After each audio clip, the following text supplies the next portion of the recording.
java.lang.object class ये बहुत ही ज़्यादा इंपॉर्टेंट क्लास है अगर आप जावा सीख रहे हो या फिर अगर आप इंटरव्यू देने जाते हो तो वहाँ भी आपसे पूछा जा सकता है। इसको हम लोग समझते हैं, अगर आपको पता है तो कमेंट सेक्शन में जरूर बताइए। Welcome to 100 days 100 interview coding question series. आज है डे 20। अगर आप कोई भी क्लास बनाते हो तो ये हर एक जावा क्लास की पेरेंट क्लास होती है, डायरेक्टली या फिर इनडायरेक्टली।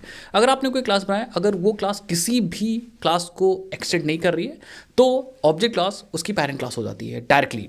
अगर आपकी क्लास जो आपने बनाई है वो किसी भी अदर जावा क्लास को एक्सटेंड कर रही है तो इनडायरेक्टली ये उसकी पेरेंट क्लास होगी। दूसरा पॉइंट, इस क्लास के पास वो सारे कॉमन मेथड्स हैं जो जावा के ऑब्जेक्ट के पास होनी चाहिए। जैसे टू स्ट्रिंग, ऑब्जेक्ट को कैसे स्ट्रिंग में रिप्रेजेंट कर सकते हैं, इक्वल्स कैसे तो ऑब्जेक्ट को कंपेयर कर सकते हैं, हैश कोड, अगर हैश कोड निकालना है ऑब्जेक्ट का तो ये सारे कॉमन मेथड जो हर एक जावा ऑब्जेक्ट के पास होनी चाहिए वो इसके पास हैं।